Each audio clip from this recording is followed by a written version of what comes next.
अस्सलाम वालेकुम।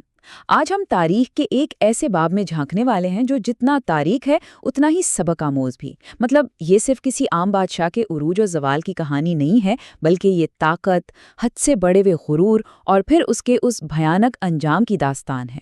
तारीख में वैसे तो बहुत सी कहानियां दफन हैं, लेकिन फिरौन का जो जवाल था ना, वो सच में आज तक पूरी इंसानियत के लिए एक बहुत बड़ी याद दहानी है। तो आइए इस पर ज़रा तफसील से बात करते हैं। जरा स्क्रीन पर मौजूद इस बात पर गौर करें। इंसान की तारीख में इससे बड़ी सरकशी शायद ही कोई हो। फिरौन की दुनियावी ताकत का गुरूर, मतलब उसका तकब्बुर, इस हद तक बढ़ चुका था कि उसने तमाम हदें ही पार कर दीं। ये कोई आम हुक्मरान का गुरूर नहीं था, बल्कि जरा सोचिए, एक इंसान का खुद को खुदा कहलवाने का दावा। जी हाँ, उसने खुद को रब मानने का हुक्म दिया। और बस असल में यही वो मुकाम था जहां से एक ऐसे जवाल की उल्टी गिनती शुरू हुई जिसकी गूंज आज भी सुनाई देती है। तो चलें, सबसे पहले बात करते हैं कदीम मिस्र के इस जालिम हुक्मरान और उसके खौफनाक दौरे हुकूमत की।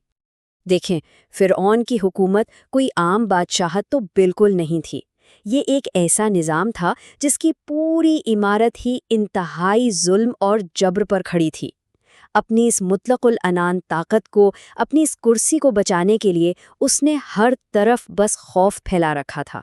और पता है, ये सब यूं ही बेतरतीब नहीं हो रहा था, बल्कि ये उसकी अपनी दुनियावी ताकत को मजबूत करने का एक बाकायदा, सोचा समझा और बेहद सफाकाना तरीका था। अब हम इसके दौर के एक और तारीख पहलू, यानी बनी इसराइल पर होने वाले मजालिम की अंतहा को देखते हैं। फिरौन के जुल्म की वाकई कोई हद नहीं थी। बनी इसराइल को मुकम्मल तौर पर गुलाम बना लिया गया था। इनसे दिन रात इंतहाई सख्त और जानलेवा मशक्कत करवाई जाती थी। लेकिन उन सब में जो सबसे ज्यादा दिल दहला देने वाली बात थी ना, वो थी उनके 9 मौलूद बेटों का बाकायदा कत्ले-आम। ये कोई मामूली बात नहीं थी, बल्कि एक इंतहाई खौफनाक और सोची समझी चाल थी, ताकि इस जालिम हुकूमत के खिलाफ कभी कोई बगावत ना हो सके। अपनी कुर्सी के छिन जाने का इतना खौफ, इतनी ज्यादा सफाकियत, तारीख में इसकी मिसाल वाकई कमी मिलती है। लेकिन जहां अंधेरा होता है, वहां रोशनी भी आती है। तो अब बात करते हैं हजरत मूसा अलैहिस्सलाम की, जो एक उम्मीद की किरण बनकर आए। यहाँ हमारे सामने एक बहुत ही वाज़ा और सच कहूँ तो हैरान कुन तकाबुल है। एक तरफ यानी बाईं जानिब हज़रत मूसा अलैहिस्सलाम हैं, जो बिल्कुल सच्चाई और खुदाई हिदायत पेश कर रहे हैं निहायत नरमी से, और दूसरी तरफ दाईं जानिब फ़िरौन का रद्द अमल देखें। वो इंतहाई गुरूर में डूबा हुआ है और हक़ को सिरे से मानने से ही इनकारी है।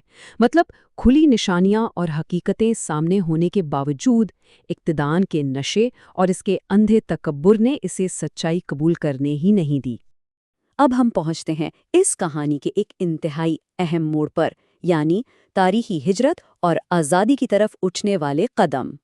इस वाक़े की जो शिद्दत है ना, उसे महसूस करना बहुत ज़रूरी है। देखें, पहले कदम में हज़रत मूसा अलैहिस्सलाम बनी इसराइल को मिस्र से निकाल कर ले जाते हैं, और फिर फ़ौरन दूसरे कदम में फ़िरौन अपना एक बहुत ही बड़ा, इंतहाई ताकतवर और गुस्से में भरा हुआ लश्कर लेकर उनके पीछे निकल पड़ता है। ज़रा इस मंज़र का तसव्वुर करें, आगे आगे जान बचाकर भागने वाले मज़लूम और पीछे से आती हुई एक जालिम और खूनखार फ़ौज की दहशत। ये वाकई तारीख के सबसे ज़्यादा सनसनीखेज और दिल थाम लेने वाले लम्हात में से एक है। और फिर आता है वो लम्हा, समंदर में होने वाला अंजाम और कुदरत का हतमी फैसला। आइए वाक़यात की इस तेज़ तरीन तरतीब को ज़रा इस टाइम लाइन से समझते हैं कि आखिर हुआ क्या था। पहले घंटे में फ़िरौन का लश्कर इन मज़लूमों का पीछा करते करते एक ऐसे समंदर तक पहुंच जाता है जिससे बज़ाहिर पार करना नामुमकिन था। फिर दूसरे घंटे में अल्लाह के हुक्म से एक बहुत बड़ा मौजज़ा होता है और समंदर के बीचों बीच एक रास्ता बन जाता है। तीसरे घंटे में बनी इसराइल बहिफाजत इस रास्ते से गुजर जाते हैं। लेकिन फिर चौथे घंटे में फ़िरौन और उसका लश्कर उसी गुरूर के साथ उस फटे हुए समंदर के रास्ते में दाखिल हो जाता है। और फिर पांचवें घंटे में पानी पूरी कुव्वत के साथ वापस आकर मिल जाता है और वो पूरी की पूरी ताकतवर फ़ौज वहीं गर्क हो जाती है। ये दुनियावी ताकत और अल्लाह की मर्ज़ी के दरमियान जो फ़र्क है ना, उसका सबसे बड़ा और वाज़ेह सबूत है।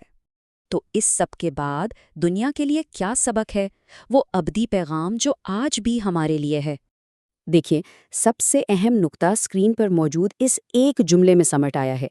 ظلم، تکبر اور نافرمانی کا انجام ہمیشہ اور ہمیشہ تباہی ہوتا ہے۔ اصل میں یہی اس پوری داستان کا نچوڑ ہے، ایک ایسی تاریخی سچائی جو ہر دور، ہر زمانے، بلکہ آج کے معاشرے کے لیے بھی بالکل اتنی ہی اہم ہے۔ سچ تو یہ ہے کہ ظلم کی عمارت بظاہر کتنی ہی اونچی اور مضبوط کیوں نہ لگے، اس کی بنیادیں اندر سے کھوکھلی ہوتی ہیں اور آخرکار اسے زمین پر ہی گرنا ہوتا ہے۔